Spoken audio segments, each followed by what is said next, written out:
for the most part, you got to keep that out of your head, or you'll just start. If you let that start getting in your head, you're going to just find reasons to be mad about something or another. Right. I always tell myself that a well-maintained, good farm can make bad birds grow good, and good birds grow great.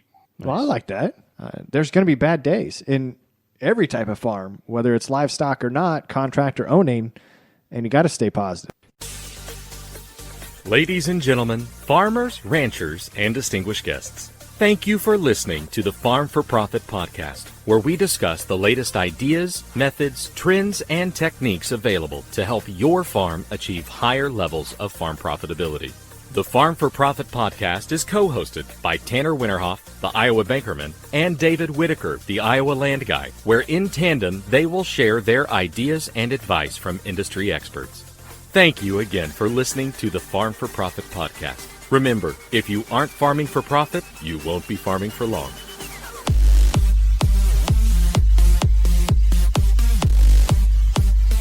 And now, here's Tanner and David. Hey, listeners, welcome back to the Farm for Profit podcast. This is Tanner Winterhoff. And this is David Whitaker. Thank you so very much for joining us. Again, this is a profit episode. So if this is the first time you are joining us, this is going to have a What's Working in Ag segment and a general topic to help your farm achieve higher levels of profitability. The next show in the queue, or the next one coming out next week, is a Farm for Fun episode where we kick back and maybe have a little bit more of a laid-back structure, Dave. And thank you all for suggesting topics for either our profit side or the Farm for Fun side to talk about. It's you guys commenting and bringing suggestions to the table that makes this fun always. If you have a suggestion, make sure you go to Farm4, that's the number 4, Profit, LLC at gmail.com, and check us out on all our social media handles. Yeah, we really appreciate that. It helps us out to know exactly what you want to hear. And it's a lot of fun being able to solve any type of problem or question that you've got. So keep sending those in. We really appreciate it. And Tanner, we love reviews as well. Oh, you yeah. know, and so we have a today listener review brought to you by one of our good sponsors, BW Fusion. Yes, proud partner. Don't forget about their fall incentive right now. Signing up to purchase 500 acres of Meltdown and the 401 microbial team. So that's in any form that they've got. Then you get a free field in their 365 program. We've talked about that over and over, Dave. It's an important program, and they want you to get a glimpse of what you can learn about your field. So you get that 365 program free on one field when you sign up 500 acres. This is only good for the fourth quarter. Don't forget that they combine their best-in-class products along with that soil and tissue program to provide you the tools necessary to address the limiting factors in your field in real time. What's our review, Dave? Well, I tell you, Central Iowa, is it Rainage? It looks like it. Central Iowa _Rainage. I like this conversation. Thumbs up. Well, we appreciate your thumbs up and hope other people like it as well. Absolutely. Another 5-star review. Thank you so much for leaving those behind. Don't forget to do that yourself. You might get read on one of our next episodes. There you go. And if you're ever thinking of partnering with Farm for Profit Podcast, give us a call as well. Same email. We love our partners that we work with. And Tanner, now on to our What's Working in Ag section. Who do we have today? We have Peggy Meyer on the Zoom meeting with us. Welcome, Peggy. Welcome. Thank you for having me on your show today. Why don't you let our listeners know a little bit about yourself and what your tie to agriculture is? Okay, great.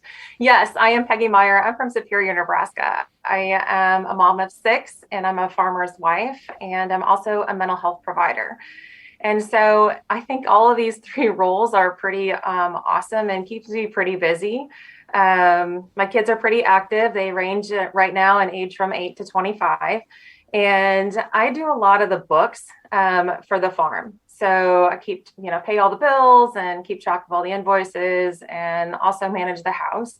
And in my other spare time, I, help other people with their mental health issues. Spare time, she said, Tanner. I heard 6 kids. I heard a wife. I heard all the books. I don't think there is any spare time. Well, she even has time to make friends because listeners, just like you suggesting people to us, this was a listener suggestion. So this came from Hank Wade. So not only does she do all of that, but she also has time to make social friends and put this together. But the main reason that we've got you on this podcast, Peggy, is because you're working on a new project, right? Yes, I am. What is that? With harvest last year and doing the books for the farm, I was just so frustrated and just driving myself crazy because I had taken on the task of trying to use QuickBooks to our advantage to make sure that we, are financially more sound in our farming practice. And so I was getting used to entering in all of the expenses in by field, so we know which field is being pretty productive, right? Well, then I got to harvest, and I was attempting to put in the income into QuickBooks per farm and per field, and I just was really frustrated. I was spending hours and hours at the kitchen table looking through scale tickets, looking through settlement sheets, and trying to match them up and trying to figure out which field got paid from which settlement. And I was driving myself nuts. Mm-hmm. And at the kitchen table, can you imagine just all the stuff that all piled there, and then having to eat supper? All right.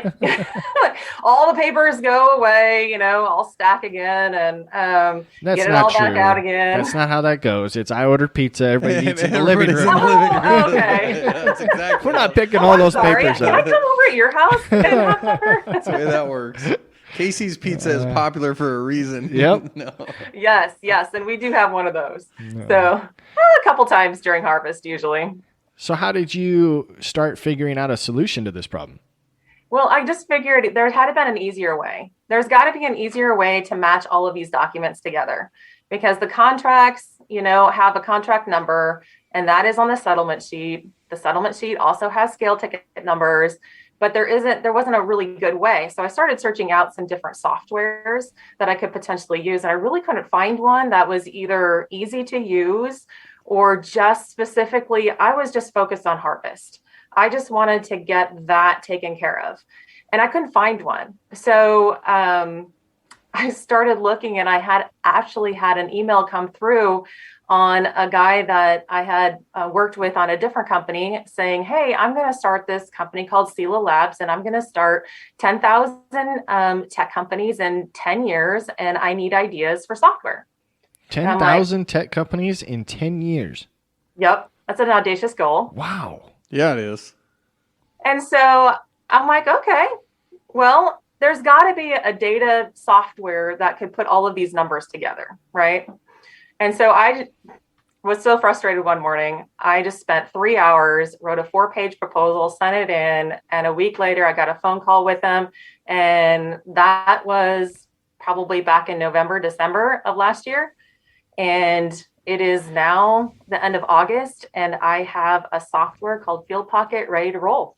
Holy smokes. That was fast. And Field Pocket is the name? Yes. Gotcha. So what are the key features of Field Pocket? So it's really easy to use. Basically, you just snap a picture or upload a document that's, your contract or all your scale tickets and your settlement sheets as they come in. Field Pocket will transcribe that data for you. You don't have to enter it, but if you're one of those that want to enter the data for yourself, you can go ahead and do that. Once you have all of those documents, they'll link them together. So it'll automatically match the contract with the settlement sheet, the scale tickets with the settlement sheet, and you can easily get that in customizable reports. So as long as your fields are entered in there correctly, which you do approve before all of the reports can come out, you can just click a button and say, hey, I want to know what this field made. And it doesn't matter if you use your corn or your soybeans or whatever grain you took to the elevator went to 2 different elevators. It's the same thing. They'll compile all of that data together, and you can send yourself a report. You can send somebody else a report. You can filter by commodity, by elevator, by field. Can by you date, sync with QuickBooks?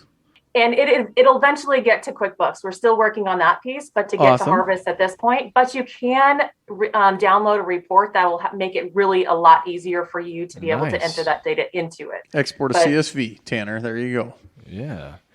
So this sounds like you have created something that could be extremely efficient in the hands of a farmer or whoever's in charge of record keeping for farms. Yes, and that was the goal. The first goal was to save me a ton of time, but I also want to save a lot of other people time, because if there's anybody else like me that's doing the books as a farmer's wife, or just, I know how busy the farmers are. They are the last thing that they want to do is paperwork, right? So if I can make it a lot easier for somebody to do that, save them time, save them energy, frustration, stress, whatever, and save money because you can find lost loads. Like if you didn't get paid for a scale ticket, that's a lot of money. Right. So is this an app that's going to be on a phone, or is it a software-based like a PC or a Mac? Both.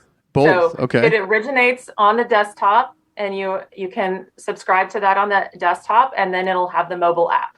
So you can give team members, so like if you have truck drivers. That's where I was going with it. I was wondering if you had multiple truck drivers, like how do we get the scale tickets all entered into the one common database? You got her nailed. You have an app that syncs back to the desktop. Fantastic. Yeah.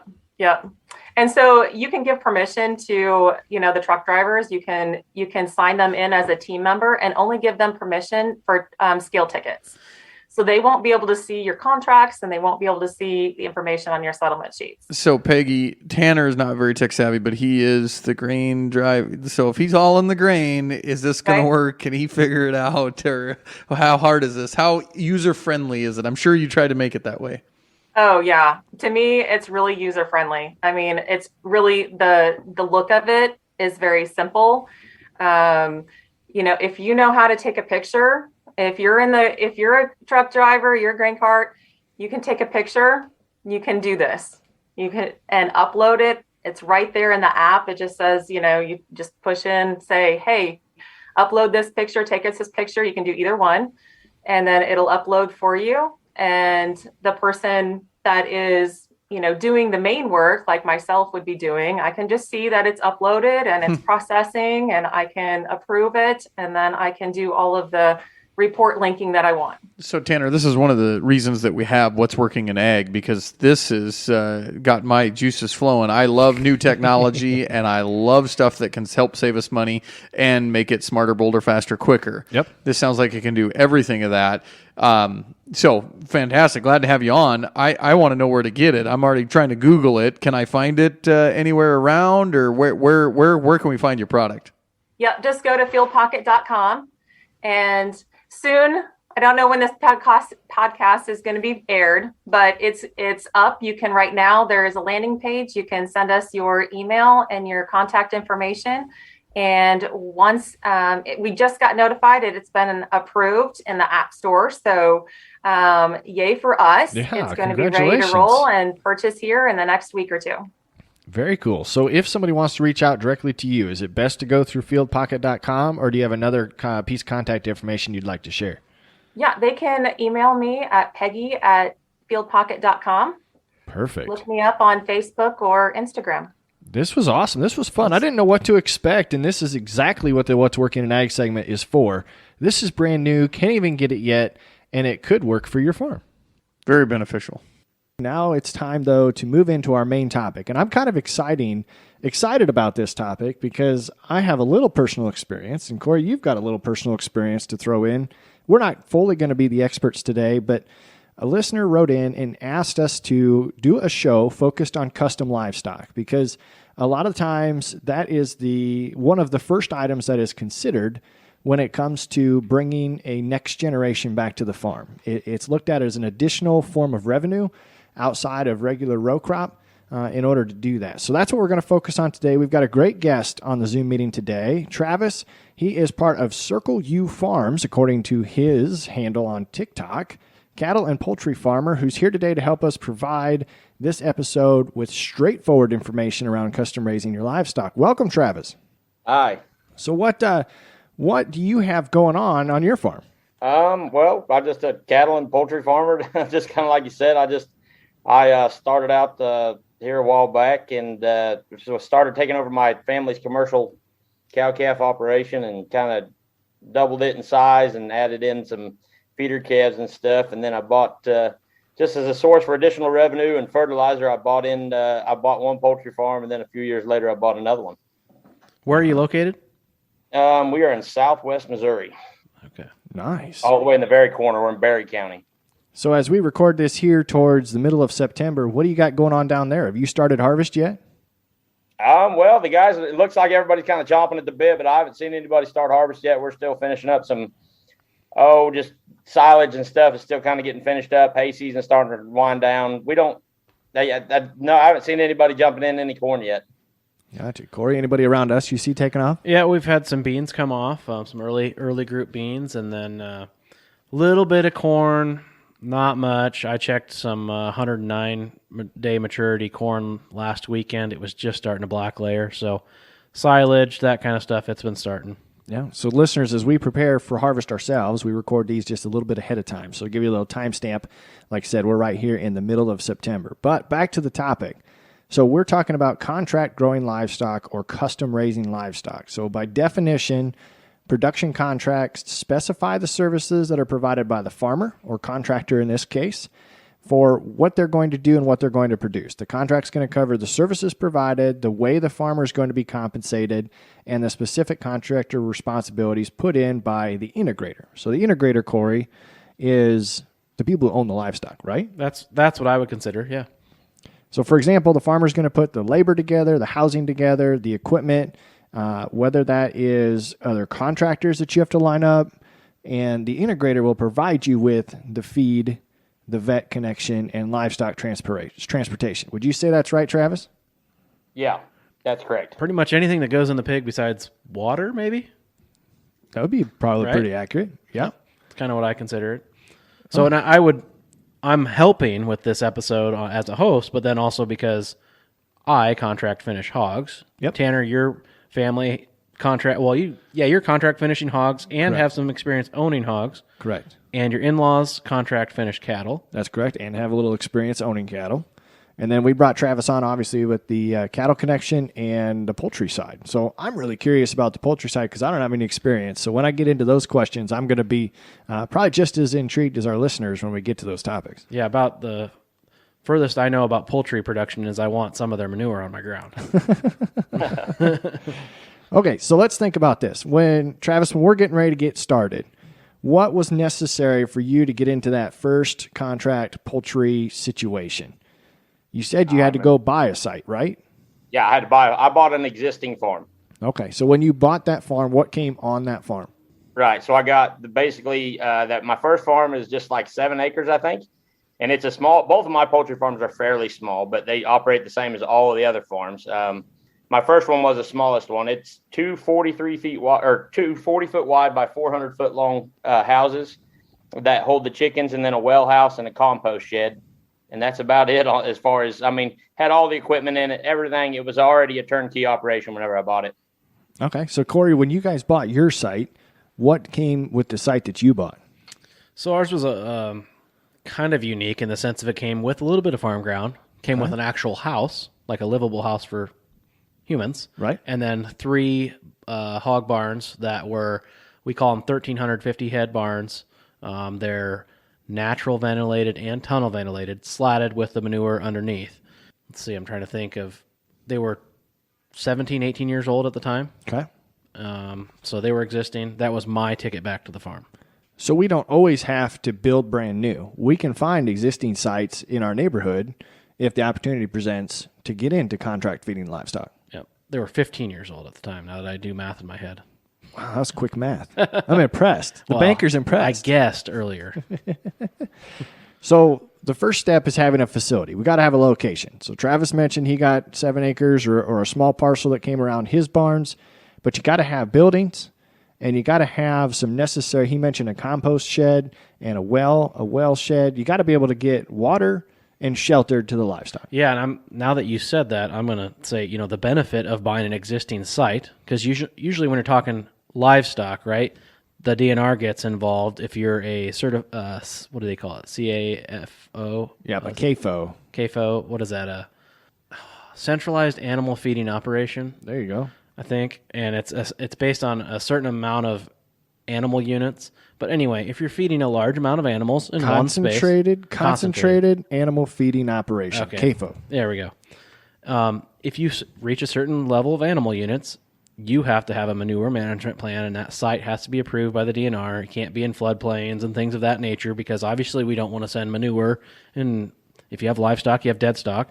Yeah. We don't want to send that kind of stuff down the streams if it floods or whatever. So that's the benefit of buying an existing site, is you don't have to go through all of that stuff. That's true. No, that's a good point. So outside of that, Do you have any idea, Travis, what it would cost to build a site new these days? Actually, I do, just because of current events that I had happen. I had one house that got burnt on the inside. So we just actually went through all the process of figuring all that out. I think it was $490,000 to build a new house right now. Wow. And that houses how many birds? That house is right at 33,000 chickens. So we should ask this, I guess. There's different types of poultry, right? So are you doing meat? Broiler. Okay. Right, meat chickens. We grow a smaller chicken than a lot. A lot of what I've seen on TikTok, everybody only grows the 5 to 7 pound birds or whatever they grow. I don't have any experience with that. We grow a 3 3/4 pound bird, all the way from 3 3/4 to 4.5. So you're probably growing those little tiny ones you see in the grocery stores? The ones that Costco rotisserie chickens? Oh, they're so good. Rotisserie. We grow. I know they say a lot of ours goes to Popeye and KFC as well. Oh, yeah.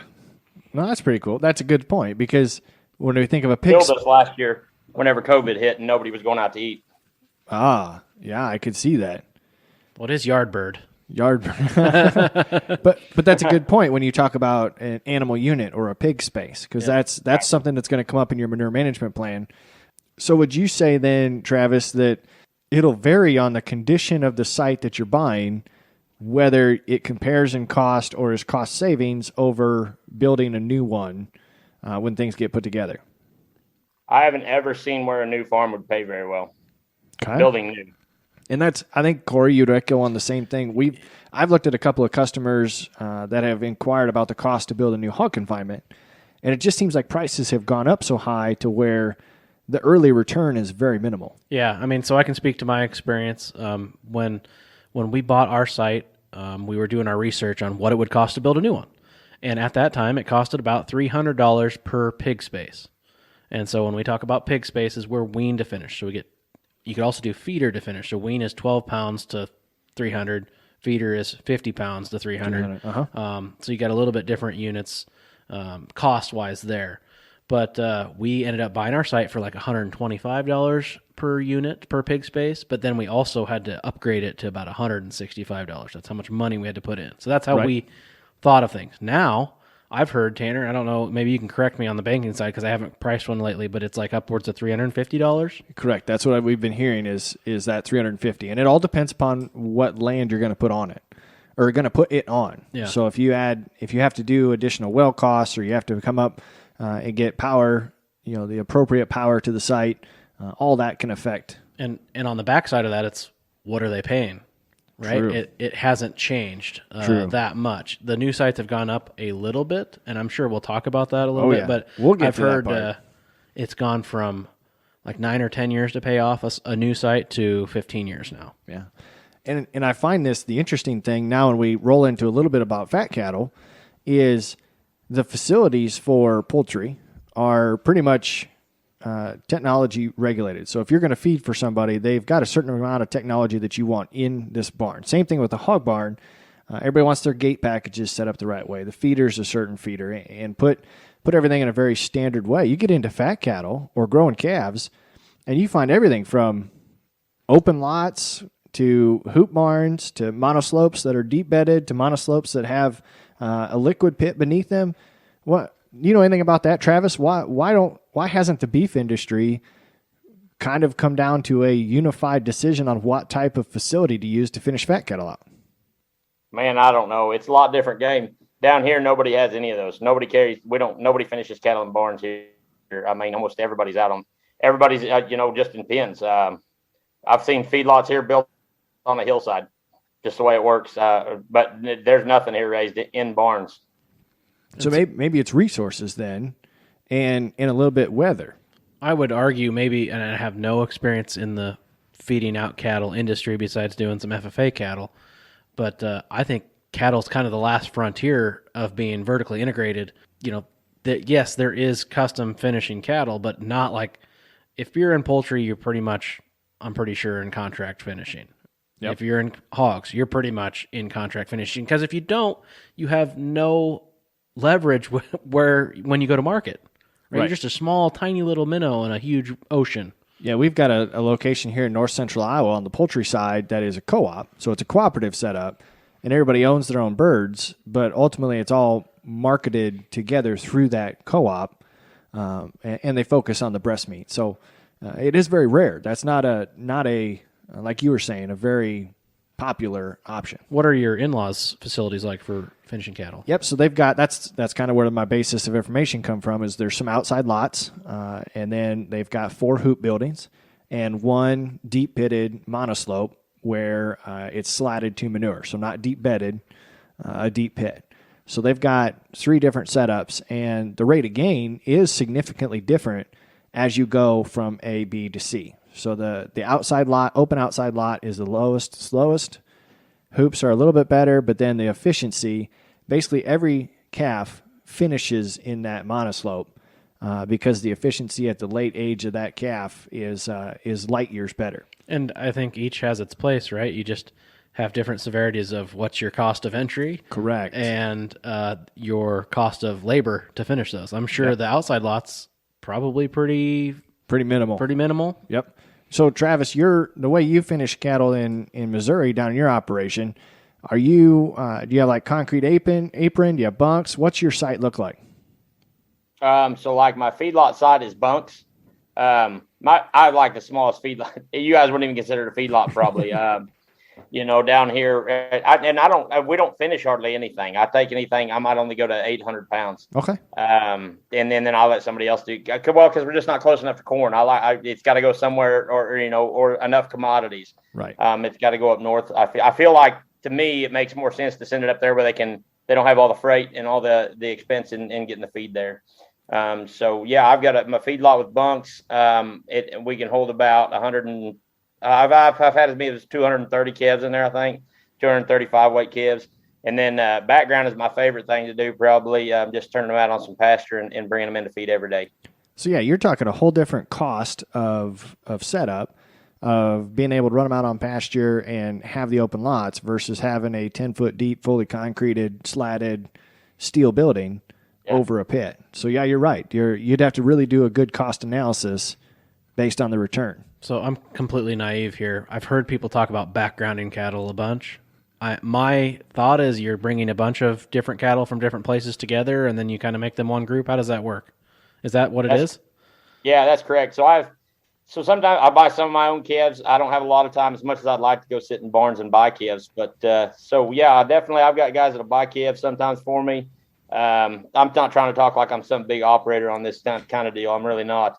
Like I say, I can only run about 500, probably is about as many calves as I can run outside of my commercial cow-calf operation at a time. And then whenever I have that many in that I'm in charge of, things get pretty hectic. But we just bring different calves together. Just depending on what the market is, we'll buy them at 3 and 5 weights. And I'm not a cattle trader, but if I can make $100 on them calves, I've always said if I can make $100 on them and I've had them at least 60 days, then I'm going to sell them. Right. And that's just kind of how it is. We do some contracts out with people, with a feedlot or whatever, but I don't have a whole lot of experience in that, more just the open market. And then I'll have people just contact me and want to buy them right out of the field, and that we do that as well. And that sounds like exactly the precursor to the operation that my in-laws have. So then when you get up to that 6, 7, 8 weights is when they start showing up at our feedlot.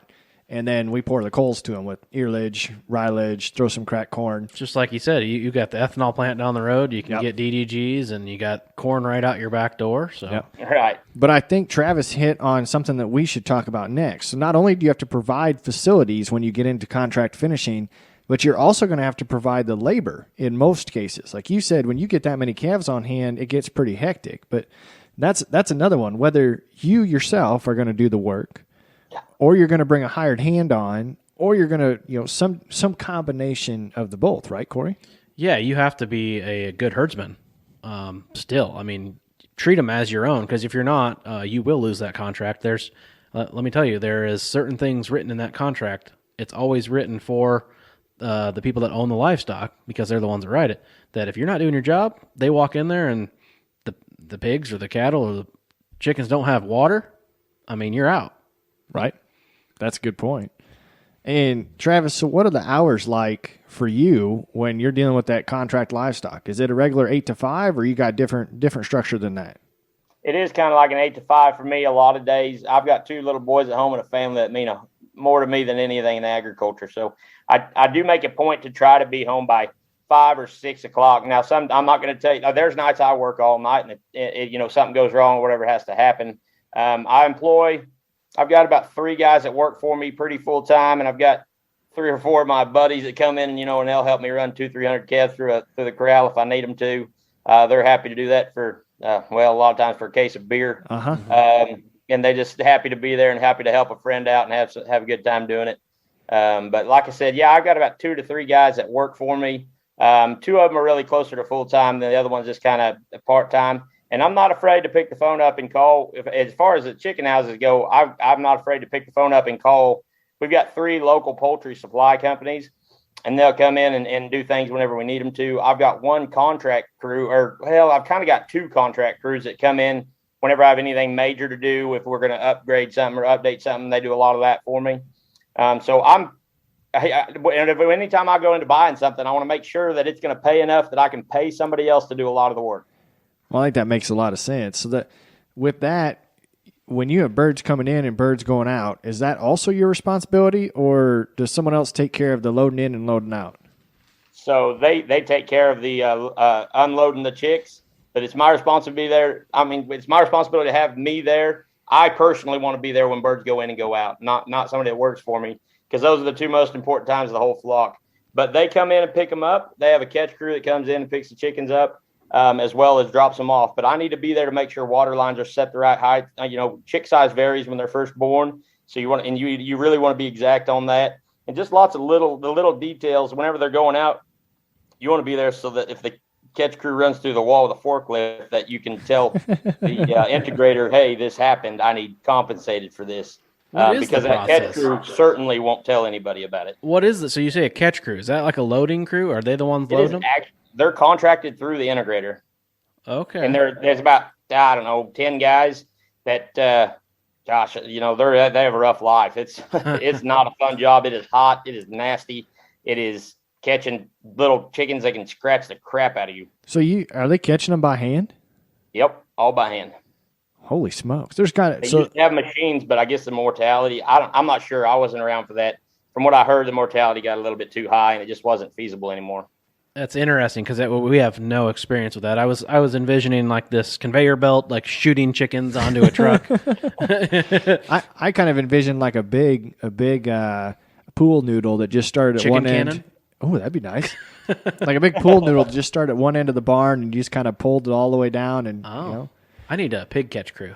You need a pig catch. Okay, so what is the process on the hog side, Corey? When you're talking about labor, how long does it take to take care of a barn, and how often do you have to be there? Yeah, if I was just taking care of hogs and that's it, it would not be too bad of a day-to-day job. As long as pigs are healthy, and it varies because when the pigs are young, it takes a lot of extra time. That's when they're most vulnerable to disease and got to pay a lot of attention. And then when you're marketing, it takes a lot of time. But I'm talking between then a couple hours a day maybe. Okay. Older site like mine, it's nothing to walk in and all of a sudden, oh, this is broken. It wasn't broke yesterday, and all of a sudden you're going on a parts run, and it takes nothing to be there for 8 hours. Right. But for the most part, a couple hours a day. When you're marketing, might be in the middle of the night, you're loading pigs, might be in the morning, but I try to be home at 5 or 6 as well, as long as we're not in the field or anything like that on the crop side of things. So it can be a good life if you just want to be in the in the livestock or on the livestock. But unfortunately, or fortunately, maybe the livestock gives us a chance to do other things too, like farm or do podcasts or bank or whatever. Right. So then, obviously, Travis, we got to clean these barns between groups. So is that one of your responsibilities, or someone come clean your barn for you? We actually just clean as needed. So the biggest thing is our litter maintenance, and I hire all of it out. Okay. So what is litter maintenance? Just basically so soon we'll just go through it from beginning to end there. Whenever the flock goes out, so I have flocks for 35 days, and then we'll have usually between 15 and last year as much as 38 days of out time between flocks. And it's we windrow all the litter and the bedding and everything. The bedding's kind of, all the litter's kind of on top. The bedding's, now underneath because the birds have been in there for a while. And it's all windrowed into a windrow. where it can heat up and kind of kill all the bacteria and stuff in it. I don't know. I'm not a scientist. I don't know the science behind it, but that's what they tell us we need to do. So that's what I do. And then we have a machine that comes in and takes all the cake out, takes the litter off of the top of the bedding basically, and tries to leave with just the, the bedding is what's left behind. And then we leave it there for 14 days in a windrow, and then they spread it back out, just kind of get it as flat as they can throughout the whole house. So you're recycling the litter. Yeah. Okay. Yeah. So the cake, or what we call cake, I have no idea why it's called that, but it's because crap doesn't sound good, I guess. Right. But that's kind of what's on top of all your bedding. So it is removed between flocks, the best we can there before we even windrow it. That they have a machine, the company I hire has a machine that comes in and takes that off the top. Interesting. Yeah, that's a little bit different, Corey, than the way you clean barns. So can you describe to our listeners what it takes to get a barn ready between turns? Yeah, so we're weaned to finish. We have 2 groups of pigs a year. If you're a feeder to finish, you'd have 3. So we have to wash and clean the barns twice a year as weaned to finish. If you were feeder, obviously it'd be 3 times. We obviously empty the barns. I have to soak the barns down. I got these soakers that are ran on a timer because we have probably a cake that's on top of the slats that you'd have to take like a shovel to scrape it off. You could not just go in there with a power washer and wash that off without soaking it down. So I soak the barns for like 3 minutes every 40 minutes or something like that, and at that time you can go in there and wash it off with a garden hose if you really wanted to. That's how it sloughs off. But then I hire a crew that has specialized equipment, specialized power washers, very high PSI, heat, all that. They come in, wash it, and then we actually, after it's washed, then we spray it with sanitizer to try to sanitize any diseases that are in there. Right. So yeah, a little bit different process there. So then when we go to the feedlot side, so I'll just kind of describe what the in-laws operation has so they have a father-son set up and then 2 full-time employees. And the daily tasks for those employees are obviously feeding those cattle, but then whether it's grinding hay or hauling in corn or hauling in other feedstuffs and cleaning sheds. So in the outside lot, there's a lot less daily maintenance and manure maintenance because those get scraped up maybe once a year, maybe between groups, potentially, depending upon how busy it is. But the deep-bedded hoop barns, they get corn stalks or bean straw or some type of a material that can help soak up the manure on a frequent basis. And then those are cleaned out between each group of cattle. So that's going to come out in the form of solid manure. And then obviously the monoslope, it is little to no daily maintenance on a manure and cleaning side. They've actually never washed this barn. It's never been power washed for the 7-8 years that they've had it.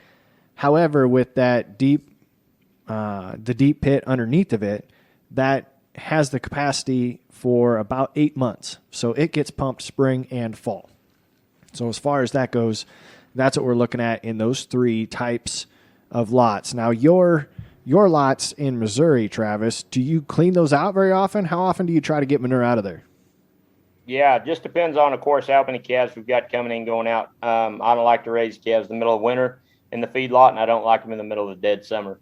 So we definitely, just as needed, it's shoveled. Basically, skid steers, just use skid steers to shovel it all right off the top of gravel lots. Yep. And that works pretty good for us. That's one thing I would say that when you get in a contract on the hog side of things, you don't get a choice of when you have pigs in the barns or, it depends on kind of your rotation and you're kind of at the will of the weather. I think last spring when we got our first wean pig in the door for the year, it was -7 out. And it has to be 83 degrees in the barns. Yep. So, and bye LP. So as we get into one of the next phases here, that LP is one of your costs. That's your cost, not the integrator's cost, correct? Yep. So before we jump into that side of it, let's go with the other ancillary equipment. So for example, on a feedlot side, if you're going to custom finish fat cattle, you've got to have something with a loader on it, whether it's a skid loader, a tractor, or a payloader. You got to have something with a loader on it. You got to have something with a feed wagon, whether that's a tractor attached to a feed wagon or a feed wagon mounted on a truck. At minimum, you have to have those 2 pieces of equipment and preferred someplace dry to store your feedstuffs. So that's the additional equipment at minimum. You could have a Lely. Or you could be set up with Farmer did. a Lely system like that we learned from Iowa Dairy Farmer. Yep. Iowa Dairy Farmer Dan, that's true. But you got to have something to get the feed physically there because of the amount, the sheer volume. Of course, now on top of that, if you are going to handle the manure yourself, that's either a tank or a spreader yourself. If you are going to handle the bedding, well, that's some type of a material collector, whether that's a stacker, a baler, or something along those lines. So there's a lot of additional equipment that comes along on the cattle side. What about on the poultry side, Travis? If we wanted to run a custom poultry operation, that's all we were going to do, what type of equipment would we need outside of the physical barn? Yeah, so basically, if you were to get into the broiler poultry, I can only speak for the broiler side. If you wanted to get into that, you got to have the barn and the company who you plan to contract through. I mean, before you even given a loan, as a banker, you probably already know, we have to have an intent to contract, and in order to get that, they're going to make sure that you have you're going to agree to do all of these things and have so many feeders per every so many inches and a water nipple on so many drinkers per every square foot, and they're going to make you meet a lot of things. So you're going to have I don't even know. The new houses are so much bigger than mine that they're building. They're building 60 by 600s or 60 by 700s now in our area, I think. That's big. Yeah, so you got to have feed lines, feeders. About I'd say half your cost. That's just a guess. Is tied up in your equipment inside the barn. So then, for outside of the barn, do you have to have a tractor on site? Is that necessary to have any equipment outside? Not necessary, but probably good idea. Like I say, I hire all my litter work done and stuff, so I normally have those guys handle that while they're there.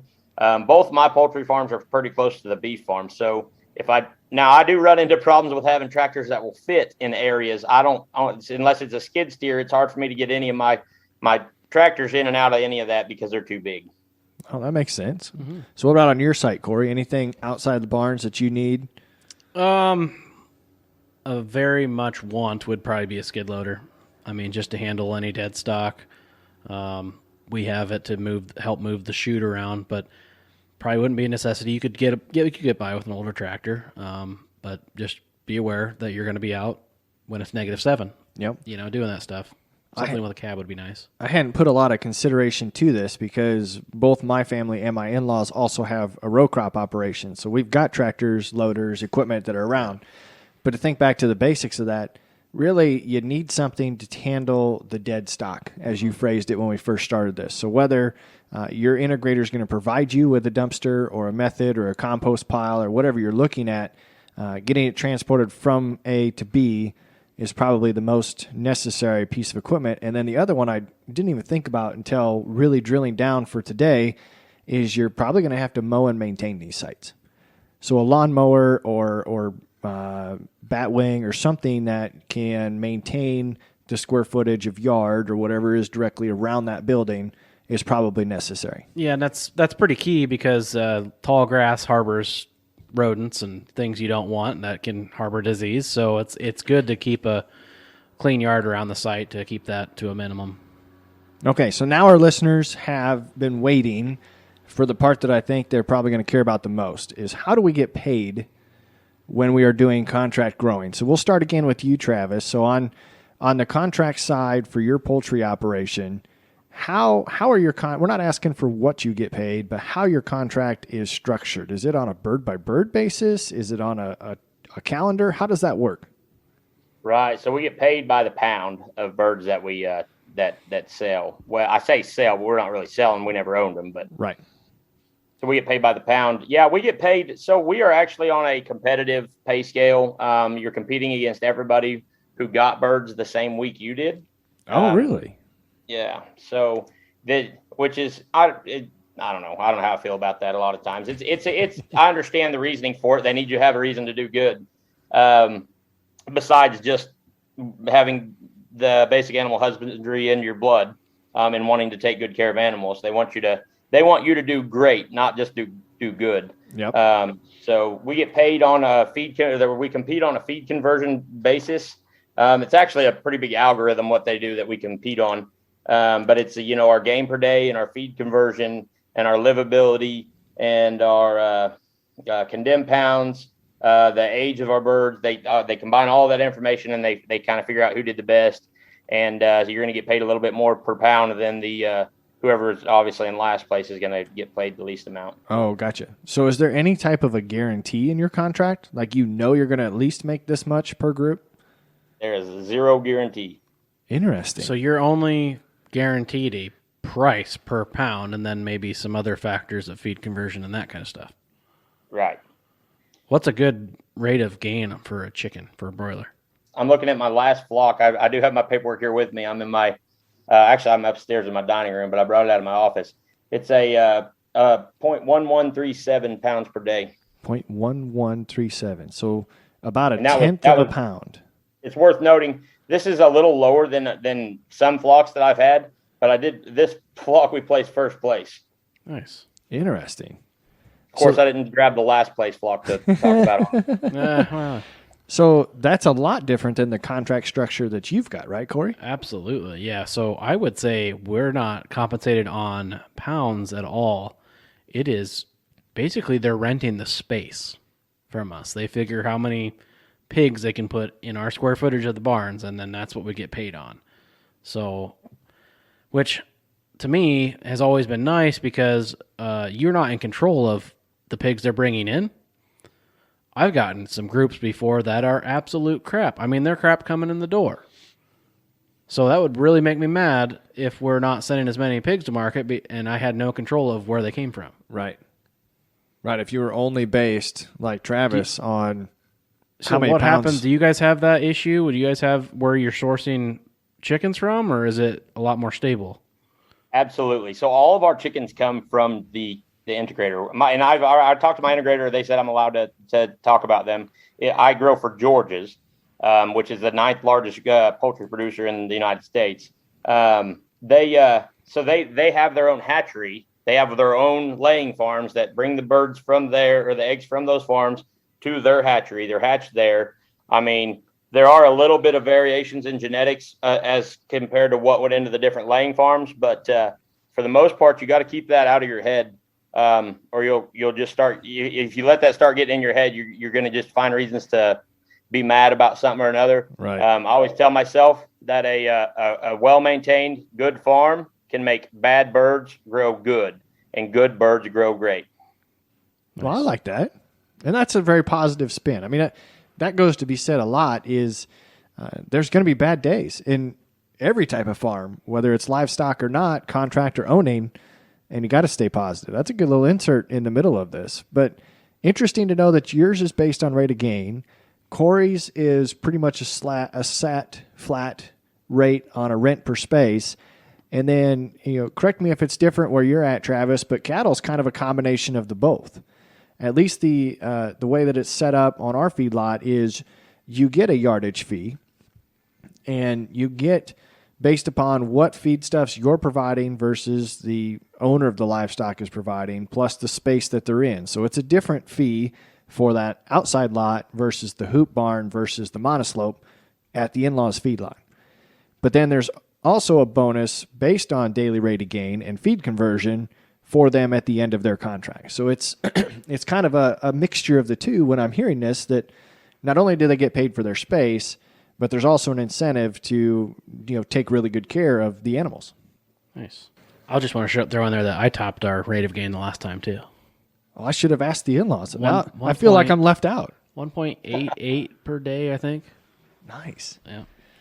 That's cool. Like I said, I knew I was going to be enamored by the poultry statistics and the fact that it is less than a tenth a pound a day.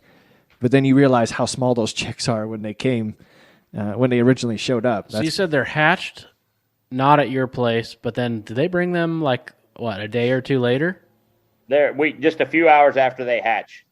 Wow. In in the mail, in one of them little boxes like everyone gets? Yeah. So my big farm gets a full trailer load at a time, which is about 100,000 birds. Holy cow. And so, they bring them in by the pallets. Okay. And unload them one little tray at a time. Nice. Okay, so now we're talking on the Farm for Profit podcast. So do you think this sounds like our three options are profitable? And I think that's a tough question to ask because we already hit a little bit on what was your cost of ownership? What's your cost, your barrier to entry? I think if you're able to keep that cost low, maybe you're buying a site, refinishing it, refurbishing it, upgrading. I doubt you're able to start exactly brand new today without maybe some additional incentives based upon the contracts that are out there and available. But that's where it's tough to answer the profitable question because I think it's going to be different for every one of our listeners. We could throw some generalities out there, some ranges. I mean, I could talk ranges on the hog side of things, what you would expect per space. That's fine. Go right ahead. Just because we're negotiating our contract 2 weeks ago to extend it with our integrator. And when I was talking to an expert beforehand on the wean to finish side, sounded like existing sites were $40 to $42 per space. So that's for a whole year. So basically on a wean to finish, divide that by 2. That's per pig. Yep. Roughly. Existing or a new site would be 42 to 44. Okay. So there's incentive to have a brand new facility. And and my argument to that with an older facility is I'm kicking the butt out of some of the newer ones, but it costs more, right? So you got to keep guys building. Yep. And then I know when a couple years ago when we were looking feeder to finish, so when you get them at 50 pounds, little less work involved. They're not as vulnerable there. It was anywhere, depending on what company you went with, $34 to $38, $39 per space in there. So I think I've heard just statistically thrown out around a hog barn that you try to look at a facility that will generate a return on itself on a 12 to 15 year calendar schedule. And that all depends upon how much you want to pull out for a living wage or how much you need to. If you don't have to live off this barn, if you have another source of income, you could crunch it down to 10, get it paid for in full, and that generates a lot faster. On your side for the poultry, Travis, would you say the life of a barn, is it about that same 10 to 15 years for a payback on investment, or is it a different time frame?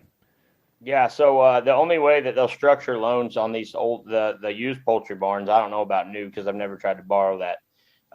For used poultry barns, is you're going to get a 7-year loan for approximately, I think 30% of the loan, and it covers that they just figure that's the mechanical, the feed line, stuff like that, and then you're going to get a 10-year loan. So that's just 2 separate notes. That you're making the payment to both of them with every flock check. And the 10 year is going to be over your 70% of the loan, which is the land and the houses and stuff.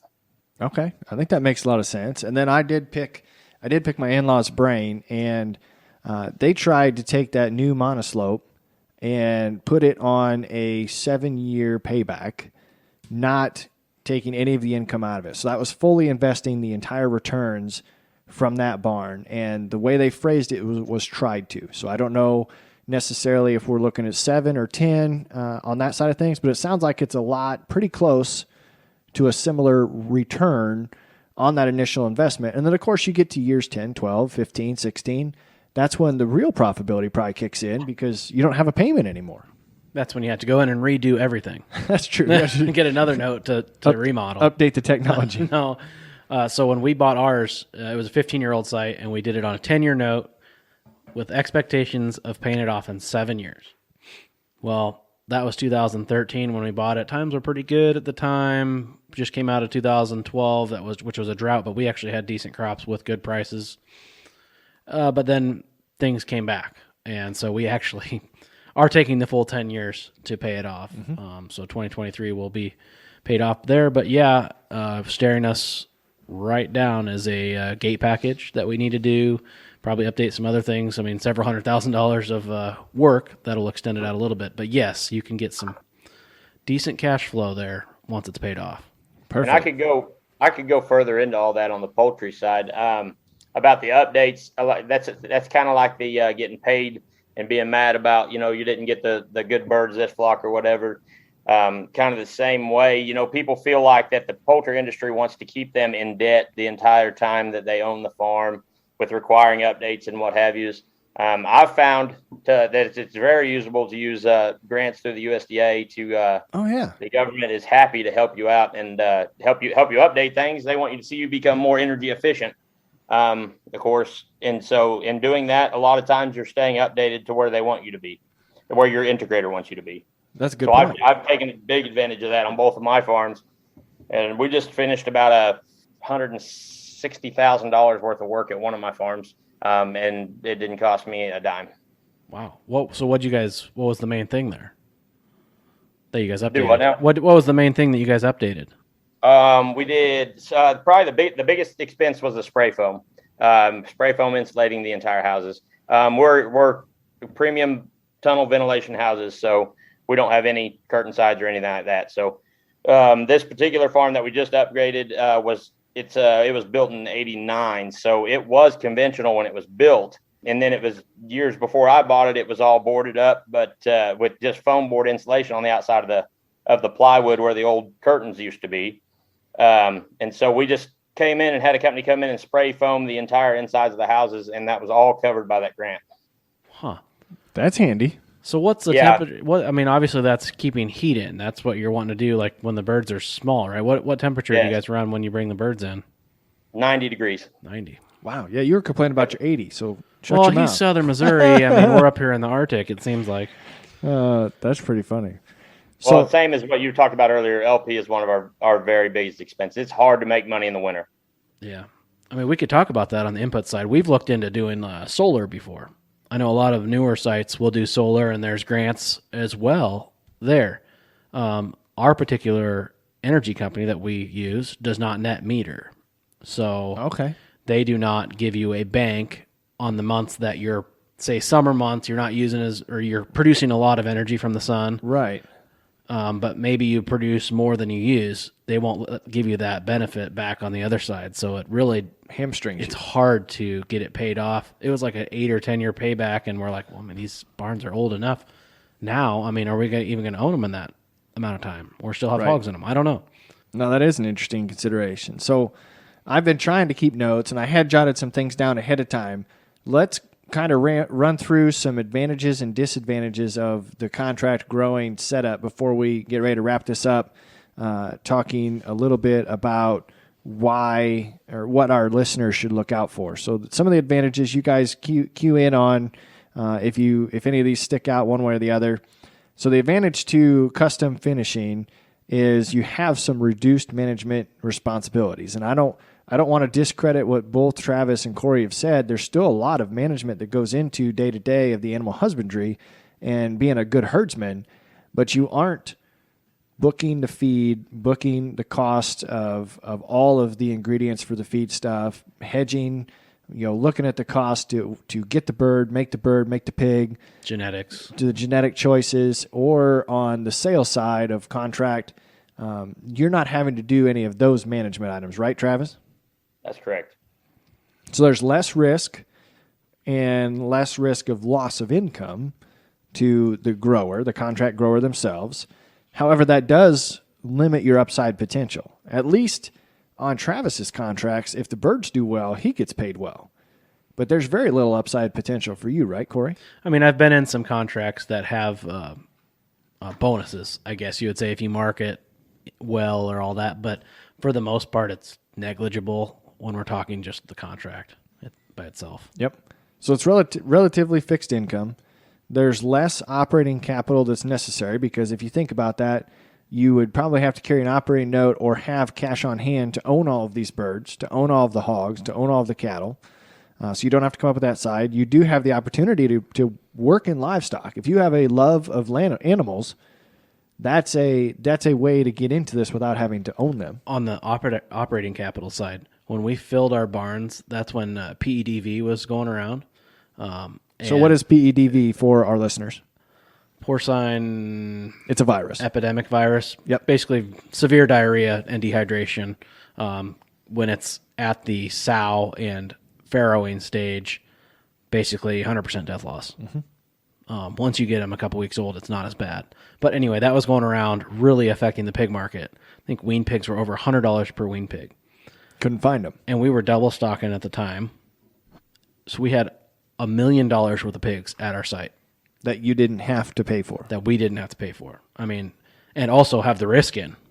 I mean, can you imagine something getting PEDV and half of them going from $1 million to 500,000? How would you like that as a I wouldn't. banker? Don't even want to think about it. So another one is this is the opportunity to get additional income from your farm. So maybe you do have an acreage that is underutilized and you could build a barn in that area. Could also, like Corey said, he picked up a little bit of crop ground when he bought his site. So it could be a way to get additional income from your farm. The borrowing Travis hit on. So that's key for me as a banker. When you come to me with a contract, I'm going to be more likely to grant you a loan than I will to consideration if you're going to fill these with your own animals. It's just a more risky process if you're going to also own the animals. So it does help on the borrowing capacity. Wouldn't you say, Travis? Oh, absolutely. Yeah, there's no way it cost a fortune that on the animals. So then the last one that I have, and I'll be curious if you guys think I missed anything, is the manure side. And I listed that as a positive. Now, there's a lot of work that goes into managing, maintaining, distributing, spreading, and potentially monetizing manure. However, we're going into a crop year to where fertilizer prices are going extremely high. So it can be and we also know that there are natural benefits to livestock manure itself. So I put that down as a benefit. Travis, do you look at the manure as a positive, or is that a negative in your eyes? Sure, it's a positive. Like I said, that's kind of the reason we first got into the chickens is just the fertilizer quality in the manure. Also, you can sell it. It'll bring $10, $12 a ton in this area. Some areas you can get a lot more than that. Oh, truck some of that up here. There you go. After the call, Corey and Travis are going to talk, get some poultry litter. The problem is the freight. Yeah. So did I miss anything, do you think, on a positive side, an advantage side? I think spin off of one of the opportunities. It's just, for me, it was my way back to the farm, right? Like the livestock pays my salary. That's where the check comes from. Everything else that because Dad hired me back to the farm. Everything else that he gets from me, me coming to the podcast, me going and farming my own ground, that's doesn't have to be covered by anything else. So as long as I take care of the pigs, we're good to go. Yeah, that would definitely be an advantage. Travis, you got anything? I agree 100% with what he said. Definitely that was kind of my thing too. Whenever I first came back to the farm after being out working off the farm for about 6 years after I got out of college, that was a big deal. Was how am I going to make enough income at this to make it? I'm the first full-time farmer in my family, so how am I going to make it pay enough to give me and my wife the life that we want? And that was a big part of it. Buying the poultry farms was a big part of sustaining that income.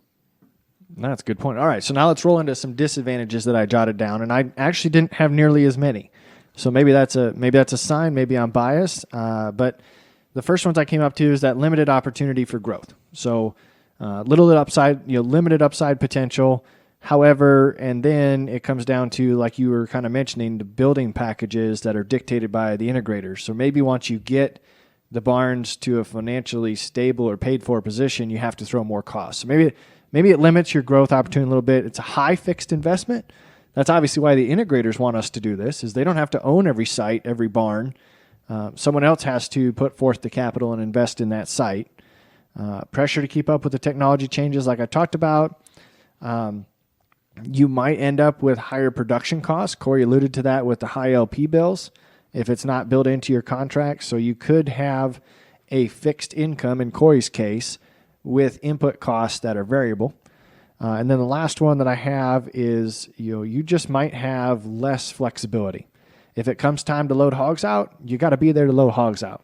If you would like to make a management decision in the barn that your integrator doesn't agree with, you don't own the animals, so you can't make that call. So that's what I came up with disadvantages. Corey, got anything else?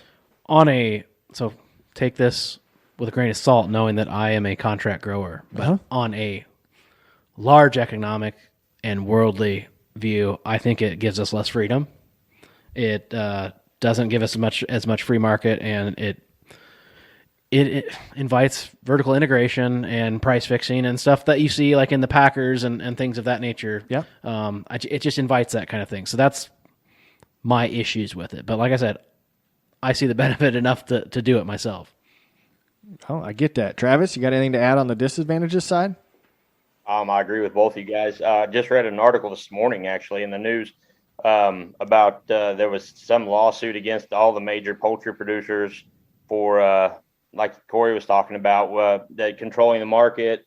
And apparently they're trying to settle out of court on it and pay some producers. I don't think our integrators involved in that, but some of them were having to pay some farmers something. I don't know. It was a quick read, but definitely that's a downfall or drawback to doing it on the contract is they can kind of control you on that quite a bit more. We don't get a lot of say. I can't say, hey, these should have brought, these chickens need to bring more money or Right. whatever as far as that goes. Right. Also, before we finish, I wanted to add in that because I get on social media all the time. I have people ask me, how do I get started? How do I do this? In any kind of farming, definitely on the chicken thing, the biggest thing is getting into it for the right money. If it doesn't work on paper, it's never going to work in real life. You've got to be selective. Whenever I went to buy a poultry farm, it took me 3 years to buy my first one, and I actually made an offer on my second farm before I bought my first farm, even though I didn't buy it till a year later. Just because I wouldn't go up on my offer. And they just continued to not be able to sell it. And finally, they called me back a year after my initial offer, and offered me the farm for what I'd offered them. Their little persistence went into that one. Yeah.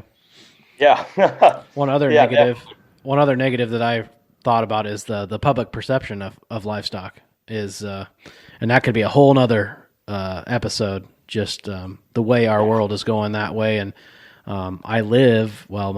our main farm is based in a county where you can't have a CAFO. Can't build a new one. Not very easily. I mean, you'd have to have lawyers involved in that kind of stuff to the point of why would you? Right. That takes all the gravy out of it when you have to have attorneys representing you. A lot of Karens. Man. No, that's good. So then my banker hat came on, and I wanted to remind our listeners before we wrapped up some things to consider when they get into these contracts. Is the first rule of contracts is always whoever writes it is usually the one who gets the most benefit. So read the dang thing. Have somebody read it that you trust, or you could have an attorney review. Just be very careful when you get into a contract, and don't be afraid to step up for your rights. If you don't like the way something's written, ask for clarity. Maybe they'll reword it. Maybe they'll take it out. You got anything along those lines, Corey? Would you agree?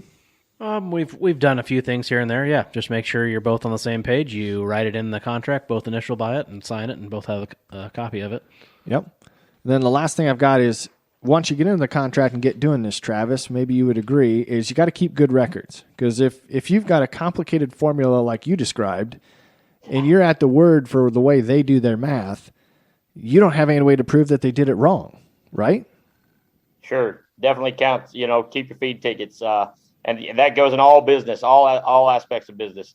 Always keep track of everything.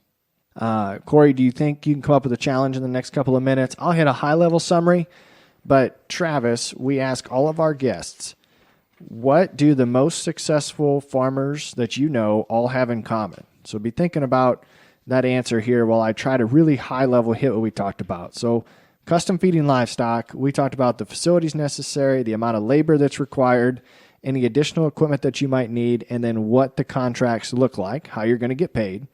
We talked about potentially how long the payback is going to take based upon the facilities that you either invest in to build or buy. Talked about the advantages to the contract grower, the disadvantages to the contract grower, what the advantages are to the integrator, and then wanted to remind you about reviewing these contracts and making sure that you keep good records. So with that, Corey, you got a challenge for anybody? I guess. I don't know. I don't feel confident about it. I got two challenges, I guess.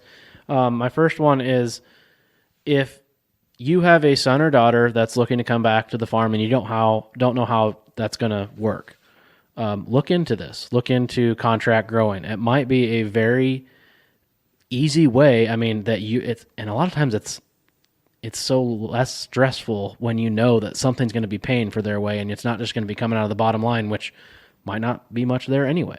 So I would say look into that. My other one is for the podcast side. This is not the norm for the Farm4Profit podcast to be talking about livestock. I know we haven't done it a lot. So it doesn't come as natural as talking crops and agronomy and that kind of things. So if you do have other topics in the livestock sector that you want to hear, reach out to us, Farm4ProfitLLC@gmail.com. That's the number 4. Or hit us up on the socials. I like that challenge. Thank you for suggesting this topic. We have no problem grabbing experts like Travis, someone who has an actual experience in the world of livestock, to talk about this. But we don't know what you want to hear unless you tell us. So, Travis, back to that question. The most successful farmers that you know, what do they all have in common? I don't know. There's a lot of cliche answers that I could give you, like surround yourself with good people, make good decisions, have a good banker. That's right. Don't let your banker take away with all your money. Don't get too close to your banker. He's also your enemy. That's I'm sitting in the same room with him. Well, I'd say that if my banker were here too. But at the end, like it's same basic rules of all business, I think, apply to farmers just like they do anything else. The best rule that I could come up with or that I could think of is don't make any decisions based out of emotion. Don't do anything. Just, it's all those stories you hear about somebody. Oh, it's so great. They did it when everybody told them they couldn't. That's usually not a good idea. If everybody's telling you something won't work, usually it won't work. But like I said, so back to your question is, I guess my best answer is don't make business decisions out of emotion ever. I like that. Nope, that's pretty good. I think we've had that a couple of different ways, but I don't think anybody's ever worded it the way you did, is making emotionless business decisions. I think decisions. it's one of the hardest industries to not do that. Yeah, well, it sucks. There are people that have to watch their family farms go away and things like that. But if it doesn't make money, this is a business. We all love animals, but at the end of the day, I'm here to make money and do what I love doing, hopefully to make that money. And if it looks like it might not work, then why would I do it? No, I agree. Mm-hmm. So, Travis, we thank you so much for joining us. If our listeners want to follow you on social media, how can they do that, and which platforms? I'm on TikTok. That's about it. I just kind of got into that kind of oddball, and at Circle U Farms at TikTok. I don't even know what my handle is. Just either my name is on there. I guess that's what it is. Circle U Farms. And that's you. It's not YOU. It's just the letter U. Just the letter U. Yeah, the word circle, the letter U, and then farms, plural, FARMS. Awesome. Well, I'll put that in the show notes. We thank you again for joining us. We also thank our partners, BW Fusion and Brandt, for sticking alongside these messages to help your farm achieve higher levels of profitability. Hopefully we did a good one. If we missed anything and you want to hear more about it, let us know. Otherwise, we'll talk to you next time. Remember, if you aren't farming for profit, you won't be farming for long.